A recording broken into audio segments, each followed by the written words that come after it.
Hello ladies and gentlemen, welcome back to our channel. இன்றைக்கி நம்ம Jungkook FF crash landing on you part 3 தான் பார்க்க போகிறோம்.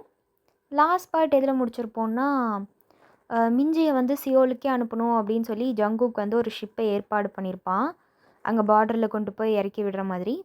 இதை தெரிஞ்சுக்கிட்ட நம்ம சியோக்ஜின் டீம் மிஞ்சியை அவள் பியோங்யாங்க்கு தான் போகிறா, அதாவது நார்த் கொரியாவோட கேபிட்டல், அவள் ஊருக்கே திரும்பி போகிறா அப்படின்னு நினச்சிக்கிட்டு அவளை ஃபேர்வெல் பார்ட்டி வச்சு அங்கெல்லாம் என்ஜாய் பண்ணிகிட்டு இருக்கும்போது ஒரு நைட் 11 மணிக்கு ஜங்குக் டைம் ஆச்சு மிஞ்சி, நம்ம கிளம்பணும் அப்படின்னு சொல்லியிருப்பான். So let's continue from that. Mid night 12 மணி இருக்கும். சுற்றி ஒரே இருட்டு, பனி மூட்டை காதே அடிக்குது. ஜங்குக் அவனோட மிலிட்ரி ஜீப்பை ஒரு சீக்ரெட்டான ஒரு கடற்கரை ஓரமாக கொண்டு நிறுத்தினான். மிஞ்சி அவனோட பக்கத்து சீட்டில் அமைதியாக உட்காந்துருந்தா. அவள் சியோலிருந்து வந்தப்போ இருந்த அந்த ஒரு ஆடம்பரமான பிஸ்னஸ் உமன் லுக் இப்போ அவட்ட இல்லை. அவளோட கண்ணில் இப்போ ஜங்குக்கை பிரிய போகிற பயமும் கவலையும் தான் நிறைஞ்சிருந்துச்சு. ஜீப்பை நிறுத்திட்டு ஜங்குக் இறங்கி சுற்றி முற்றி பார்த்தான். தூரத்தில் ஒரு சின்ன போட்டு லைட் எரியாமல் நின்றுட்டு இருந்துச்சு. அதுதான் ஜங்குக் ஏற்பாடு பண்ண அந்த ரகசிய ஷிப்பு. மிஞ்சி, சீக்கிரம் இறங்க, டைம் இல்லை நம்மளுக்கு அப்படின்னு ஜங்குக்களோட கையை பிடிச்சி கூட்டிகிட்டு போனான். கடற்கரை மணலில் மிஞ்சியால் வேகமாக நடக்க முடியல. அவளோட கால் தடுமாறி விழ போனப்போ ஜங்குக் டக்குன்னு அவளை பிரைடல் கேரி பண்ணிக்கிட்டான். மிஞ்சி ஷாக் ஆகி அவனோட கழுத்தை கெட்டியாக பிடிச்சிக்கிட்டா, எங்கே விழுந்துருவோமோன்னு. ஹே ஜங்குக், நானே நடப்பேன், கீழே இறக்கி விடுங்க. மிஞ்சி லேசாக வெக்கப்பட்டுட்டே சொன்னான். வாயை மூடிட்டு இரு மிஞ்சி, இங்கே ஒவ்வொரு செகண்டும் முக்கியம். ஆர்மி பெட்ரோல் வரதுக்குள்ளே நீ அந்த போட்டில் ஏறி ஆகணும் அப்படின்னு ஜங்குக் அவளை நேராக அந்த போட்டில் கொண்டு போய் இறக்கி விட்டான். அந்த போட்டில் ஒரு வயசான செயிலர் இருந்தார். அவர் ஜங்குக்கோட அப்பாவுக்கு ரொம்ப க்ளோஸு. அவர் ஜங்குக்கை பார்த்து, கேப்டன், இன்னும் 5 நிமிஷத்தில் சவுத் கொரியாவோட இன்டர்நேஷ்னல் வாட்டர்ஸ் வந்துடும். அங்கே ஒரு சவுத் கொரியன் ஷிப் வெயிட் பண்ணுது. இவங்களை அங்கே மாற்றிட்டு நான் வந்துடுறேன். ஆனால் பார்டரில் செக்கிங் பலமாக இருக்குது அப்படின்னு ஒரு வார்னிங் கொடுத்தாரு. ஜங்குக் மிஞ்சியோட முகத்தை நேராக பார்த்தான். அவனோட கண்ணில் என்ன பேசுகிறதுன்னு தெரியாத ஒரு தவிப்பு இருந்துச்சு. அவன் தான் பாக்கெட்டில் இருந்த ஒரு சின்ன மரத்தால் செஞ்ச க்யூட்டான கீ செயின் எடுத்து அவள் கையில் கொடுத்தான். அதில் ஒரு சின்ன முயல் பொம்மை செதுக்கப்பட்டிருந்துச்சு. இது நான் என் கைகளால் செஞ்சது மிஞ்சி. சியோல் போனது நீ வச்சுக்கோ, என்னை ஞாபகம் வச்சுக்க வேண்டாம். ஆனால் நார்த் கொரியாவில் ஜங்குக்னு ஒருத்தன் உன்னை உயிருக்கு உயிராக பாதுகாத்தான்னு மட்டும் நினச்சிக்கோ அப்படின்னு ஜங்குக்கோட குரல் லைட்டாக உடஞ்சிது.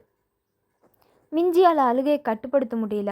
அவள் ஜங்குக்கோட சட்டையை பிடிச்சி இழுத்து அவனோட நெஞ்சில் முகத்தை வச்சுக்கிட்டா. நான் எப்படிடா உன்னை மறப்பேன்? நீயும் என் கூட சியோல் வந்துட்டேன் ஜங்குக். அங்கே நம்ம சந்தோஷமாக இருக்கலாம். உனக்கு என்ன வேணுமோ அதை நான் பண்ணித்தரேன். இங்கேருந்து நீ ஏன் கஷ்டப்படுற அப்படின்னு அவள் அழுதுகிட்டே கெஞ்சினான். ஜங்குக் அவளோட கண்ணீரை தான் கைவிரலால் தொடச்சி விட்டான். மிஞ்சி, நான் இங்கே ஒரு தேசத்தோட சோல்ஜர். நான் நார்த் கொரியன் சோல்ஜர். என் ஃபேமிலி, என் கடமை, என் ரெஸ்பான்சிபிலிட்டிஸ் எல்லாம் இங்கே தான் இருக்குது. உன்னோட உலகம் வேறு, என் உலகம் வேறு. நீ பத்திரமா போயிட்டு வா. அவன் அப்படி சொல்லிட்டு போட்டை விட்டு கீழே இறங்க போனான். திடீர்னு தூரத்துலேருந்து ஒரு பெரிய மிலிட்ரி ஷிப்போட சர்ச் லைட் நேராக இவங்க போட் மேலே அடிச்சுது. அதோட பயங்கரமான சைரன் சத்தமும் கேட்டுச்சு. அங்கேயே நில்லுங்க, போட்டை உடனே நிறுத்துங்க அப்படின்னு ஸ்பீக்கரில் மிலிட்ரி சத்தம் கத்துற வாய்ஸ் கேட்டுச்சு. அது நார்த் கொரியா ஆர்மியோட ஸ்பெஷல் கமாண்டோ டீம், ஜங்குக்கோட எதிரி டீம். அது ஜங்குக் உடனே நிலைமை புரிஞ்சுது. அவன் போட் செயிலர்கிட்ட கத்துனான். பெரியவரே, போட்டை ஸ்பீடாக எடுங்க, சீக்கிரமாக போங்க, அவன் பார்டர் தாண்டி வரமாட்டான், சீக்கிரம் போங்க. ஜங்குக், நீ என்ன பண்ண போகிற அப்படின்னு மிஞ்சி அலறிட்டு இருந்தா. நான் அவங்கள டைவர்ட் பண்ணுறேன் அப்படின்னு ஜங்குக் டக்குன்னு தான் ரைஃபிள் எடுத்து அந்த மிலிட்ரி ஷிப்பை நோக்கி சுட ஆரம்பித்தான். புல்லட்ஸ் இருட்டில் அப்படின்னு நெருப்பு பொறியாட்ட பறந்து போச்சு. போட்டு பயங்கர ஸ்பீடாக நகர ஆரம்பிச்சது. மிஞ்சி போட்டு ஓரத்தில் நின்று, ஜங்குக், டேய் ஜங்குக் அப்படின்னு கத்திகிட்டே இருந்தா. அவள் கண்ணில் இருந்த கண்ணீர் நிற்காமல் கொட்டிகிட்டு இருந்துச்சு. கடைசியாக மிஞ்சி பார்த்தப்போ சர்ச் லைட் வெளிச்சத்தில் ஜங்குக் அந்த கமாண்டோ டீமை தனியாக எதிர்த்து போராடிட்டு இருந்தான். அடுத்த சில நொடிகளில் ஒரு பயங்கரமான குண்டு வெடிக்கிற மாதிரி சத்தம் கேட்க மிஞ்சியோட போட்டை சவுத் கொரியா பார்டருக்குள்ளே நுழைஞ்சுது. மிஞ்சி அப்படியே தரையில் விழுந்து கதறி கதறி அழ ஆரம்பித்தா. ஜங்குக்கு என்ன ஆயிருக்குமோ, அவங்க செத்துருப்பானோ அப்படின்னு. அந்த விபரீதமான நைட்டுக்கு அப்புறம் 3 மாதம் ஓடிடுச்சு எப்படியோ. இப்போது இடம் சவுத் கொரியாவோட கேபிட்டல் சிட்டியான சியோல். அப்படியே எல்இடி விளக்கெல்லாம் மின்னிட்டுருக்கு. அப்புறம் வானத்தை முட்டுற அளவுக்கு பில்டிங்ஸ், கண்ணா பின்னான டிராஃபிக்கு. மிஞ்சி அவளோட பழைய அந்த ஆடம்பர உலகத்துக்கே திரும்பி வந்துட்டா. அவள் உயிரோடு வந்ததே ஒரு பெரிய மிராக்கல்னு மீடியாவில் பிரேக்கிங் நியூஸ் ஓடிட்டு இருந்துச்சு. ஏன்னா நார்த் கொரியா போனவங்க யாரும் சவுத் கொரியாவுக்குள்ளே சீக்கிரமாக அவ்வளோ வந்துட முடியாது. அது உயிரோடு வர்றது அப்படிங்கிறது ரொம்ப ரேர். அவளோட மிஞ்சி ஆஸ்தட்டிக்ஸ் கம்பெனி ஷேர்ஸ் இப்போ இன்னும் எகிரிடுச்சு. ஆனால் மிஞ்சி பழையபடி இல்லை.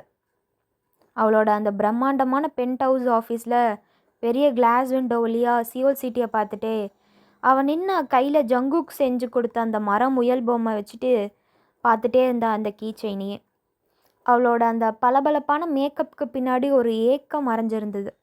அவள் எவ்வளோ ட்ரை பண்ணியும் நார்த் கொரியா எல்லையில் அன்றைக்கி நைட் என்ன நடந்துச்சு, ஜங்குக் உயிரோடு இருக்கானா இல்லையா அப்படிங்கிற எந்த ஒரு தகவலும் அவளுக்கு கிடைக்கல.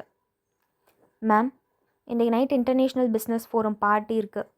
கொரியாவுக்கான ஃபாரின் டெலிகேட்ஸ் எல்லோரும் வராங்க. நீங்கள் சீக்கிரம் கிளம்பணும் அப்படின்னு அவளோட செக்ரட்டரி வந்து ஃபைலை நீட்டினா. மிஞ்சி ஒரு பெருமூச்சு விட்டுட்டு, ஓகே, காரை ரெடி பண்ணுங்க அப்படின்னு சொன்னான். அதே நேரத்தில் நார்த் கொரியாவில் ஒரு ரகசிய மிலிட்ரி அண்டர் கிரவுண்டோட ஜெயிலு. இருட்டு அறை, ஒரே ஒரு சின்ன பல்ப் மட்டும் எரிஞ்சிட்டு இருந்துச்சு. கையில் இரும்பு சங்கிலியால் கட்டப்பட்ட முகத்தில் அப்படியே பல காயங்களோட உட்காந்துருந்தான் நம்ம கேப்டன் ஜங்குக். அன்றைக்கி நைட்டு மிஞ்சியை தப்பிக்க வச்சதுக்காக அவனுக்கு தேச துரோகம் குற்றம் பண்ணிட்டான் அப்படின்னு அவன் மேலே ஒரு பழிய சுமத்தை போட்டு அவனுக்கு நிறைய ரொம்ப ரஃப்பான டஃப்பான டார்ச்சர்லாம் அவனை செஞ்சுருந்தாங்க. ஹார்டான பனிஷ்மெண்ட்ஸ்லாம் கொடுத்துருந்தாங்க. ஆனால் அவனோட இந்த கம்பீரமான அந்த பார்வை இன்னும் குறையல. அந்த கான்ஃபிடென்ஸ் இன்னும் அவன்கிட்ட குறையல. அவனோட ஜெயில் கதவு பலமாக திறக்கப்பட்டுச்சு. உள்ளே அவனோட நம்பிக்கையான சப் ஆஃபீஸர் சியோக்ஜின் ஆர்மி யூனிஃபார்மில் பதட்டமாக உள்ளே வந்தான். கேப்டன், உங்களை இங்கேருந்து மாற்ற மேலிடத்துலேருந்து ஆர்டர் வந்திருக்கு.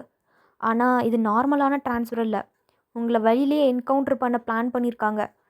நீங்கள் அந்த பொண்ணுக்கு ஹெல்ப் பண்ணிங்கள்ல, அதுக்காக. சியோக்ஜின் ரகசியமாக ஜங்குக்கோட காதில் சொன்னான்.